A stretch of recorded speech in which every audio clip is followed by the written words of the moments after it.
Forget everything you loved about Ghost of Tsushima, because Ghost of Yotei isn't just a sequel. It is larger, more assured, and more polished. But does it really live up to the hype? Or is it all just looks and no substance? Let's find out before you decide to buy. When I first saw the announcement, I was very hyped but anxious as well, because sequels, they sometimes fail or they just don't cut it. Set in 1603, Ghost of Yotei transports us to Izo, what we now know as Hokkaido, Japan. Over 300 years after Jin Sakai's journey, we follow Atsu, a lone mercenary. Her family has been slaughtered by the Yotei Six, a masked group of warlords. Her quest? Revenge. The narrative is where you'll first see the large change. Rather than Jin Sakai and his trajectory with samurai honor and reputation, this game focuses on Atsu. Unlike Jin, she doesn't carry herself like a noble warrior bound by duty. She's rougher, harsher, and like a hired gun. With Jin, there was always this underlying sense of honor, restraint, and even hesitation. Atsu doesn't hesitate. Her dialogue options, her decisions in side quests, even the way NPCs treat her, they all reinforce that she's an outsider who isn't fighting for anyone's approval. And that shift changes how you as a player approach the story. I wasn't trying to be a hero, I was trying to survive and get even. It's rare to see a protagonist in a major open-world game who leans so heavily into the anti-hero side without being over the top. Atsu's entire world is driven around the Yotei Six, which destroyed her family and killed all of them. But there is so much more in the journey. This is not another open-world game with a linear story. Yotei offers you a lot of margin, since this is a bigger world, a lot more things to do, and more action. But all of it could feel familiar since the idea of gameplay and mechanics are the same as that of Ghost of Tsushima. That's why I was able to relate to Atsu more. She's not doing it for Japan or the honor of the motherland. She's just out there for blood and revenge, to hunt down these individuals who destroyed her life. She brought back thoughts of the cold-blooded bounty hunter, existing for the work. And really, that contrast makes her feel much more real than Jin. You're essentially given your 6 big marks, the Yotei Six, and you can go after them in whatever order you prefer. That makes the entire experience feel less like, go there, do that, and more like you're solving a mystery. You could be following up on a lead in one village, come upon some information in a random bandit camp, and before you know, you got deviated from your path. It doesn't feel like a checklist, and feels like real detective work. Now, Ghost of Yotei has story where you have 6 bosses you need to kill. That's already been done in games, but the way that it fits in with Atsu's individual history is what will keep you hooked. Some of them are obvious, but the blend of storytelling and revealing them made those meetings fulfilling. By the time you reach halfway in the game, you would no longer worry about whether it was done before. It would just feel right. On the graphics end, the studio has put in a lot of work. Remember how snow didn't quite feel real in Ghost of Tsushima when you rolled down or went through a snow-covered tree? This time, the physics is way better, and if you light up the fire on the ground, the grass would take up a burnt texture. If you slash through the grass, it will cut, unlike Ghost of Tsushima, where you felt like the grass was mightier. Now let's talk about gameplay, which you all have been waiting for, and this is where it gets really interesting. If you've played Ghost of Tsushima, you already get the sense of how nice and fulfilling the combat can be. The kick you get by a blade slashing at the very last second, the drama of a standoff duel, all of that is still present. But rather than relying on stances with a single weapon, Yotei just opens the doors wide. Atsu wields a diverse arsenal, and with diverse, I mean she has it all. Every weapon has its own rhythm. Spears provide reach, dual katanas are aggressive and flashy, odachis are slower but bludgeon hard. And to make things more interesting, enemies would switch out weapons in the middle of combat too. It made combat this tight rock-paper-scissors game, but one that never was cheap.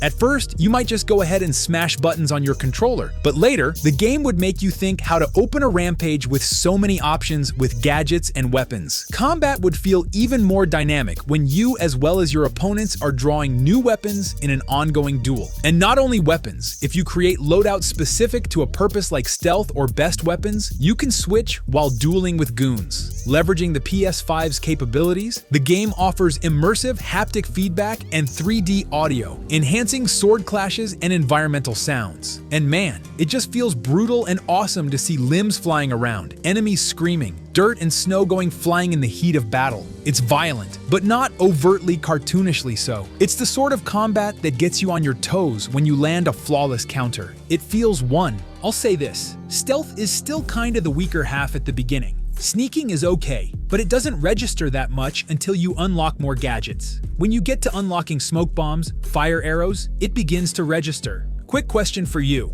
Were you more of a standoff samurai in Tsushima, or did you spend the whole game crouched in bushes like me?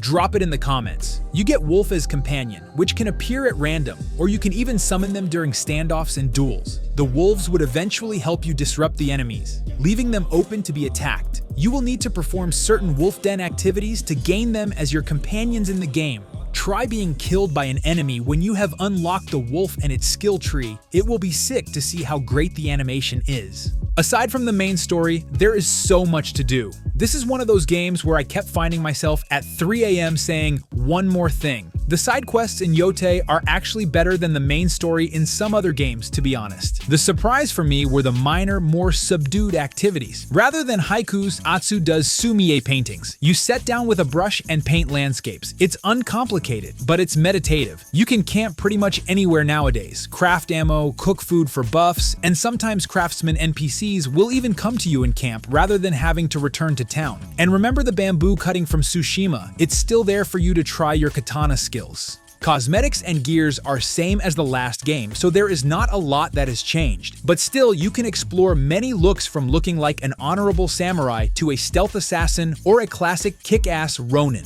And of course, the photo mode to enjoy what you have created. It's not new and groundbreaking or anything, but it's those little things that would make you pause and think, okay, that's cool. And I've got to talk about the world itself. Tsushima was already beautiful, but Yotei is a step above. It looks gorgeous. I'm talking vast snowy mountains, sprawling grasslands, and these insane atmospheric effects. Mist rolling over valleys, golden sunlight breaking through clouds, and snow crunching under your feet. Playing this on PS5 at 60 frames per second with HDR on was just perfection. It's not just pretty screenshots, it feels alive when you're wandering through it. You could just get on your horse and go through plains enjoying and vibing with what Sucker Punch has created. Also, a personal recommendation from our side. Try climbing Mount Yotei and see what you would find up there. Technical performance is good as well. I only encountered a few small bugs. My horse never spawned once, and some armor clipping, but nothing that killed the illusion. For other large open-world games, this is remarkably smooth. And the music? I don't know. It might be better than the first game. There are these subtle shamisen pieces when you're wandering around, and then these huge orchestral crescendos during boss battles. There are people in the gaming community saying that it is top tier and even exceeded the previous game. Let me know in the comments what you think. So, Ghost of Yotei doesn't try to copy those award-winning moments Tsushima had, and it doesn't need to. I think that's a good thing. If you're brand new to the series, no worries, you can jump straight into this one. It's standalone enough that you won't feel left out of anything. For me, this was one of those games where you blink and suddenly the night's over. I sat down planning to take down one of the Yotei 6, and next thing I knew, I was still chasing leads across the mountains. That's the kind of pull this game has. Not through endless markers or forced progression, but because you want to see what's next. Are you hyped for Ghost of Yotei, or are you still on the fence? Drop your thoughts below. I read every single comment. Gamers are going to be divided for sure. Some are going to love the darker tone and the changes. Others might miss Jin's calm nobility and the cleaner swordplay, but that's the beauty of it. It gives you something to talk about. This made me think, how much did you like Ghost of Tsushima? And did you get immersed in the game like I did? Let me know in the comments. If this helped you figure out whether to buy it or not, give the video a like. It really helps out. Subscribe if you're new because we do this all the time. Thanks for hanging out, and I'll catch you in the next one.